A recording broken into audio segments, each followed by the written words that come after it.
السلام علیکم ناظرین کرام، خالد عزیز پاکستان ڈسکشن ایکسچینج کے پلیٹ فارم سے حاضر ہے۔ آج 22 فروری 2024 کی شام ہے۔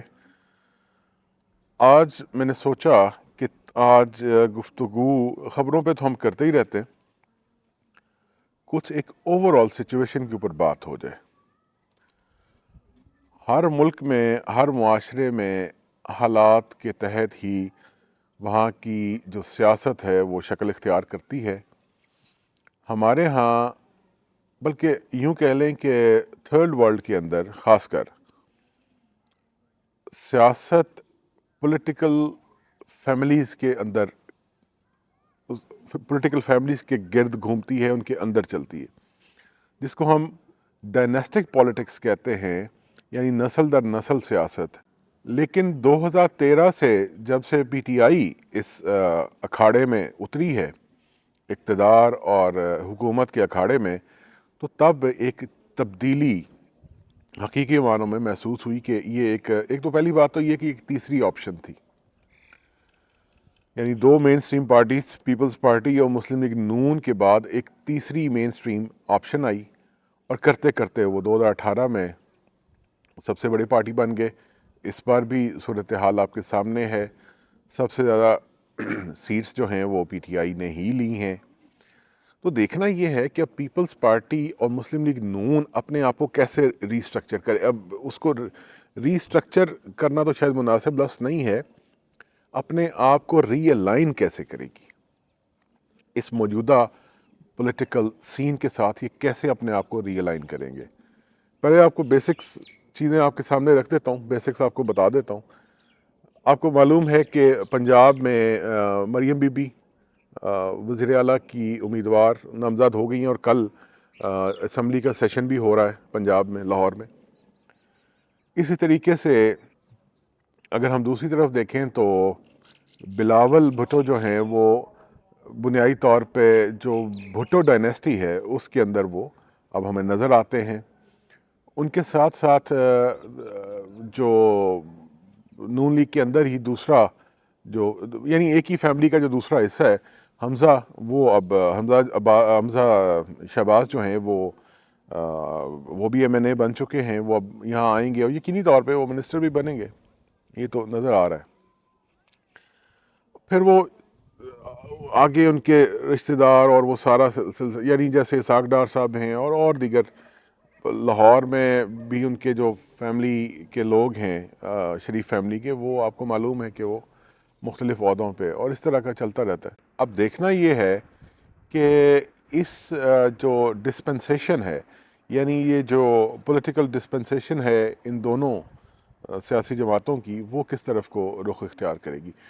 پنجاب میں اس وقت نون لیگ کا چونکہ ہوم گراؤنڈ، بلکہ ہوم گراؤنڈ کیا کہہ لیں، ان کا ٹوٹل جو زور ہے وہ پنجاب کے اوپر ہی ہے۔ اس لیے میری دانش میں نون لیگ کے لیے یہ آخری موقع ہے کہ اگر تو وہ پرفارم کر جاتے ہیں پنجاب میں، تو آئندہ انتخابات میں ان کے لیے گنجائش رہے گی۔ اگر وہ پرفارم نہیں کر پاتے، اگر معاملہ پھر اوور ہیڈ بریجز اور اسی طریقے کے جو دوسرے کام ہیں، سڑک کے اوپر یا زمین کے نیچے انڈر پاسز اور اوور ہیڈ بریجز، یا موٹر وے کا کوئی ایک آدھا نیا ٹکڑا، تو اب یہ بات یوں چلے گی نہیں۔ دیکھیں اس وقت اصل مسئلہ نہ تو روڈز کا ہے، نہ اور اس طرح کے مسائل، بجلی، یہ ساری چیزیں قابل برداشت ہیں۔ اصل مسئلہ ہے روزگار کا۔ اس ملک کی بہت بڑی تعداد آبادی کی روزگار سے محروم ہے، اور انہیں سمجھ نہیں آ رہی کہ وہ کریں کیا۔ یاد رکھیں کہ ویلتھ جنریشن جب ہوتی ہے، یا پیسہ جب بنتا ہے، تو جب پیسہ بنے گا تو پیسہ تقسیم بھی ہوتا ہے۔ جب تقسیم ہوتا ہے تو آٹومیٹیکلی وہ بہت سارے جیبوں تک، بہت سارے گھروں تک پہنچتا ہے۔ اب ویلتھ جنریشن کا جو ماڈل دنیا بھر میں جب بھی رہا، وہ اس میں میڈیم اور جو چھوٹی انڈسٹری ہے، جب تک آپ اس کو نہیں پھیلاتے تب تک وہ ویلتھ جنریشن نہیں ہوتی۔ ہمارے سامنے جتنی بھی دنیا کی مثالیں ہیں، سب سے جو اہم مثال موجودہ دور میں ہے وہ تو چین کی ہے نا. اب چین کو آپ دیکھ لیں, کاٹیج انڈسٹری, بلکہ کاٹیج انڈسٹری سے بھی نیچے آ گئے, وہ تو بالکل ایک گھر کے اندر انہوں نے انڈسٹری کو اس طریقے سے وہ کیا. اب یہ نون لیگ کیا کر پاتی ہے یہ اب وقت ہی بتائے گا. آثار تو ایسے ہیں کہ شاید اب جیسے انہوں نے آج, میں مثال دیتا ہوں آپ کو, انہوں نے آج صحت کارڈ کا وہ کہا جی کہ ہم یہ جاری کر رہے ہیں. کاپی ہے, سیدھی سی بات ہے. تحریک انصاف نے کب کا شروع کر لیا تھا, یہ اس کی کاپی کر رہے ہیں. اوریجنل آئیڈیاز بہت ضروری ہیں, اور اوریجنل آئیڈیاز کہاں سے آتے ہیں؟ دو طریقے ہوتے ہیں. پہلی بات تو یہ کہ آپ کا اپنا علم اور ویژن اتنا ہو کہ آپ نئے آئیڈیاز کو کریٹ کر سکیں, یا پھر دوسری صورت یہ ہوتی ہے کہ آپ کا ویژن کم از کم اتنا ہو کہ آپ نئے آئیڈیاز کو ایکسیپٹ کر سکیں. اب ایکسیپٹ کرنے کے لیے ضروری یہ ہوتا ہے کہ آپ کے گرد کون سے کس قسم کے لوگ ہیں جو آپ کو نئے آئیڈیاز سے روشناس کرا سکتے ہیں. اب یہاں بدقسمتی سے یہی صورتحال ہے کہ نون لیگ کی جو کور کیبنٹ ہے, یعنی کیبنٹ سے مراد میری یہ نہیں ہے کہ جو کابینہ بھی حلف اٹھانے لگی ہے, کور کیبنٹ سے میری مراد ہے وہ لوگ جو ان کے بالکل قریب ہیں شریف فیملی کے. اب ان میں سے شاید ہی کوئی ہے کہ جس کا بیک گراؤنڈ واقعتاً ایسا ہے کہ جس سے وہ آئیڈیاز جنریٹ ہو سکے.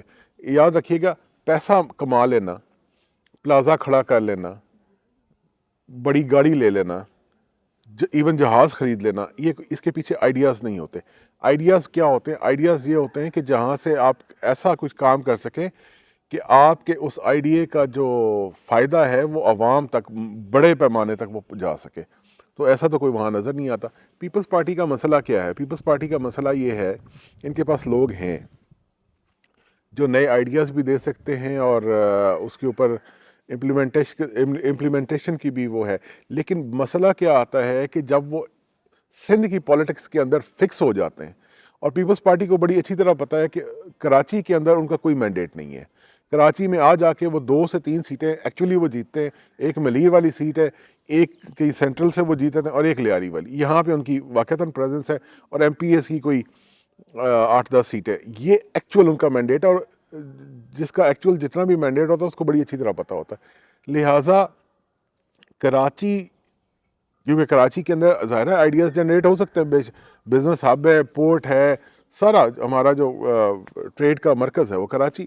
اب کراچی کو جب تک وہ کراچی سے اوریجنیٹ ہونے والے آئیڈیاز کو جب تک پیپلز پارٹی, اس کے لیے سب سے جو پہلی چیز ہے وہ یہ ہے کہ پیپلز پارٹی اون کرے کہ وہ کراچی کو بھی سندھ کا اتنا ہی حصہ سمجھتے ہیں جتنا کہ وہ لاڑکانہ کو, دادو کو, خیرپور کو, شکارپور کو اور سکھر کو اور حیدرآباد کو سمجھتے ہیں.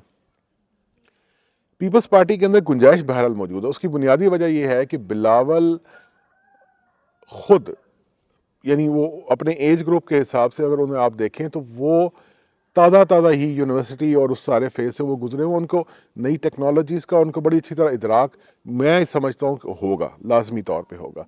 اب وہ اس کو امپلیمنٹ کیسے کریں گے یا کر سکتے ہیں کہ نہیں کر سکتے, یہ اب ایک دیکھنے والی بات ہوگی. لیکن بہرحال اگر پیپلز پارٹی کو برقرار رہنا ہے تو ان کو یہ ایک لائن اب اڈاپٹ کرنی ہی پڑے گی کہ وہ لوگوں کو ڈیلیور کریں. اب عمران خان اور باقی, اب میں آتا ہوں عمران خان کے اوپر. اچھا, اگر آپ یہاں تک میری بات سن چکے ہیں تو آپ سے گزارش یہ ہے کہ ویڈیوز کو لائک کریں, کامنٹ کریں, اور چینل کو سبسکرائب کرنے کے ساتھ ساتھ ان کو ویڈیوز کو شیئر بھی ضرور کریں. اب میں آتا ہوں عمران خان کے اوپر. عمران خان کا معاملہ کیا ہے؟ عمران خان کو اگر آپ عمران خان کی پرسنالٹی کو غور سے دیکھیں تو عمران خان ایک جو middle class, upper middle class کا ایک پروفیشنل لائف سٹائل ہوتا ہے نا, یعنی آپ کسی بھی شعبے میں مہارت, کوئی ڈاکٹر بن جاتا ہے, کوئی انجینئر بن جاتا ہے, کوئی کسی شعبے میں مہارت, کوئی پائلٹ بن گیا, کوئی کیا. اچھا, جو اس طرح کے لوگ ہوتے ہیں, یہ میں عمران خان اسپیسیفک بات نہیں کر رہا, میں ایک اوور آل آپ کو سمجھا رہا ہوں کہ اس طرح کے لوگوں کے اندر سے ہی آئیڈیاز اٹھتے ہیں. اب یہ چیز, یہ کچھ جذباتی یا اس طرح کی بات نہیں ہے. یہ نون لیگ کو اور پیپلز پارٹی کو سمجھنے کی ضرورت ہے کہ اب معاملہ بہت آگے نکل. اب یہ جو فون آپ کے پاس ہے, میرے سننے والوں کے, ہم سب کے پاس یہ موبائل فون, ایک ان پڑھ ترین شخص کو بھی کم از کم وہاں تک ضرور لے کے جا چکا ہے کہ اس کو پتہ ہے کہ اس کی زندگی میں کن چیزوں سے بہتری آ سکتی ہے. اب وہ بہتری چھوٹے چھوٹے، یعنی مثال کے طور پہ آپ کو لیپ ٹاپ ملنے سے، آپ کو پل نیا بن جانے سے، یا فار دیٹ میٹر وہ جو یہ کہہ رہے ہیں جی قرضے ہم دیں گے شارٹ ٹرم، اپنا یہ جو اسمال اینڈ میڈیم اسکیل جو لونز ہوتے ہیں، اس کے ساتھ اس طرح کی چیزوں سے کبھی بھی بہتری نہیں. لوگوں کو بڑی اچھی طرح پتہ ہے کہ بہتری تب آئے گی کہ جب اکنامک جو ہے ایکٹیویٹی وہ بڑھے گی. چھوٹی سی آپ کو مثال، جسٹ اگر ملک میں کنسٹرکشن انڈسٹری آگے چلی جاتی ہے تو سینکڑوں کی تعداد میں ایسے دیگر شعبے ہیں جو اس کے ساتھ جڑ کے فائدہ حاصل کرتے ہیں. یہ ایک مثال ہے. آئی ٹی بہت بڑی فیلڈ ہے. آئی ٹی کے اوپر تو نون لیگ اور پیپلز پارٹی کے اندر سرے سے کوئی ان کے ایجنڈے کے اندر وہ شامل ہی نہیں ہے. محض یہ کہہ دینے سے کچھ نہیں ہوتا کہ جی ہم کوشش کریں گے کہ آئی ٹی کے ایکسپورٹس بڑھیں. یہ ہمارے آگے پیچھے جو ممالک ہیں، چائنا کو دیکھ لیں، ہندوستان کو دیکھ لیں، یہ کہاں پہنچ چکے ہیں؟ صرف آئی ٹی کی وجہ سے. آئی ٹی تو ایسا کمال کا کام ہے نا، آپ بندوں کو ایکسیس دے دیں، اچھی فیسلٹیز دے دیں کہ وہ اچھا انٹرنیٹ ان کو میسر ہو، زیادہ ہائی سپیڈ انٹرنیٹ ہو، کمپیوٹرز کے اوپر سبسڈی کر دیں تو لوگ تو ظاہر اس سے فیضیاب ہوں گے. اب یہاں پہ آ کے آتا ہے فرق. عمران خان نے دراصل اس فرق کو، اس گیپ کو فل کیا، جس کا نتیجہ کیا نکلا کہ یہ جو یوتھ ہے اب جو قابو آنے میں نہیں آ رہی، یہ کیسے قابو آئے؟ یوتھ دیکھیں، ایک سادہ سی بات ہے کہ یوتھ یا کوئی بھی شخص، وہ اس کو جہاں اپنا فیوچر نظر آئے گا تو وہ اس کی طرف جائے گا نا جی. یہ تو نہیں ہو سکتا کہ اس کو اب یہ جو کنونشنل ہماری جو روایتی سیاسی جماعتیں ہیں، پیپلز پارٹی ہو گئی، نون لیگ ہو گئی، ابھی میں دوسروں کا ذکر کرتا ہوں، یہ نون اپنا یہ جو مولانا فضل الرحمان ہو گئے، یا جماعت اسلامی ہو گئی، یا ایون ایم کیو ایم ہو گئی، ان کے پاس ایسا کون سا ایجنڈا ہے جس سے وہ یہ لوگ اٹریکٹ ہو، یہ جو یوتھ ہے یہ اٹریکٹ ہو؟ کوئی ایجنڈا نہیں ہے. اب جو مرضی کر لیں آپ، ہر طرح کے معاملات آپ ان کو چیزیں آفر کر دیں. آپ مثال کے طور پہ روزانہ کا 3 ٹائم کا مفت کھانا آفر کر دیں. انہیں یہ پتہ ہے کہ جس دن تک یہ حکومت رہے گی اس دن تک تو ہمیں کھانا وہ 3 ٹائم کا شاید مفت ملتا رہے، اگلے دن نہیں ملے گا. تو ایک آئیڈیا، جیسے پہلے بات میں نے کی کہ آئیڈیا ہی اصل چیز ہے. جب تک یہ دیگر جماعتیں آئیڈیاز کے اوپر نہیں جاتی، ایسے آئیڈیاز جس سے لوگوں کی زندگی میں بہتری پیدا ہو سکے، تب تک ان کے لیے کوئی گنجائش یہاں پہ نہیں بچتی. رہ گئی بات تحریک انصاف کی. تحریک انصاف تیسری دفعہ مسلسل کے پی میں گورنمنٹ بنانے جا رہی ہے. ظاہر ہے لوگوں کے اندر ایک سیٹسفیکشن تو بڑھتی. دیکھیں نا، آپ 2013 میں دیکھیں تو اس کی نسبت 2018 میں ان کو زیادہ ووٹ ملا، اور اس دفعہ تو خیر وہ لینڈ سلائیڈ والی سچویشن پیدا ہو گئی. تو کچھ تو تھا نا جو ڈیلیور ہوا اور اس کا عوام کو فائدہ ہوا، اور آج وہ دوبارہ تیسری بار وہ سہ وہ الیکٹ ہو کے وہ آگے ہیں اسمبلیوں کے اندر ان حالات کے باوجود. تو سیدھی اور سمجھنے کی بات یہ ہے ان پارٹیوں کے لیے کہ وہ اپنے لیے، اپنے عوام کے لیے، اپنے ووٹر کے لیے کچھ ایسا رکھیں، ایسا اٹریکٹیو چیز رکھیں، اور اس کے اوپر جتنی بھی ان کے پاس گورنمنٹ ابھی آئی ہے اس کے اندر کم از کم اس کے اوپر کچھ ڈیلیور کرنے کی کوشش کریں. رہ گئی بات، آخر میں بات کر لوں یہ جو میں نے ذکر کیا چھوٹی جماعتوں کا، اس میں 2 تو جماعت اسلامی ہو گئی، اور یہ جو مولانا فضل الرحمان صاحب کی جمعیت علماء اسلام. یہ تو اب آپ سمجھیں کہ قصہ پاری نہیں ہے. اب یہ ہمارے ایک دوست ہوا کرتے تھے، دوست تو نہیں، میرے تو بزرگوں میں آپ کہہ سکتے ہیں، میرے کولیگ تھے، نظر بلوچ صاحب. تو بلوچ صاحب نے نا ایک دفعہ ایک پروگرام میں یہ کہا کہ ایک گیسٹ سے سوال کیا کہ کیا آپ جو سیاست، وہ کسی چھوٹی پارٹی، مجھے اب نام نہیں یاد، نہ ہی وہ پارٹی یاد، لیکن کوئی بہت ہی ریجنل چھوٹی سی پارٹی. تو انہوں نے کہا کہ کیا آپ ذہنی عیاشی کے لیے سیاست کرتے ہیں؟ تو سادہ سی بات یہی ہے کہ اب یہ جو سیاسی جماعتیں ہیں، اب اس سے زیادہ ان کی کوئی نہ ان کا کوئی فیوچر ہے. جو 2 یہاں پہ جماعتوں کا اور میں ذکر کروں گا، ایک ہے عوامی نیشنل پارٹی اور دوسری ہے ایم کیو ایم.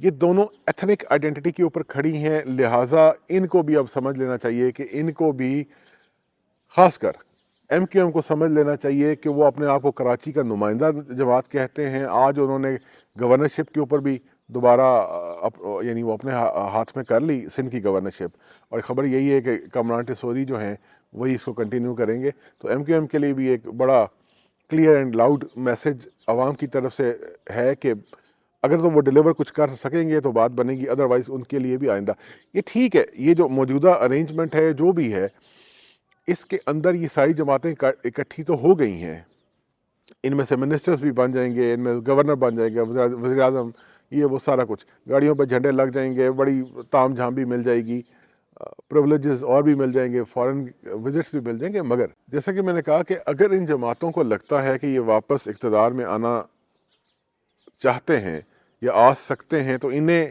آ سکنے کی ایک ہی صورت ہے کہ وہ واپس اس راستے پہ آ جائیں، واپس کیا آ جائیں بلکہ اس راستے پر گامزن ہو جائیں کہ جو عوام کو فائدہ پہنچا سکے۔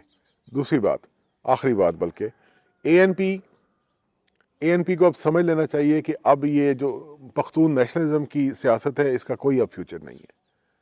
ایمل ولی خان ینگ ہیں، ان کو اس بات کا ادراک ہو جانا چاہیے کہ حل ایک ہی ہے ان کے پاس بھی، کہ وہ پروگریس کے اوپر آئیں۔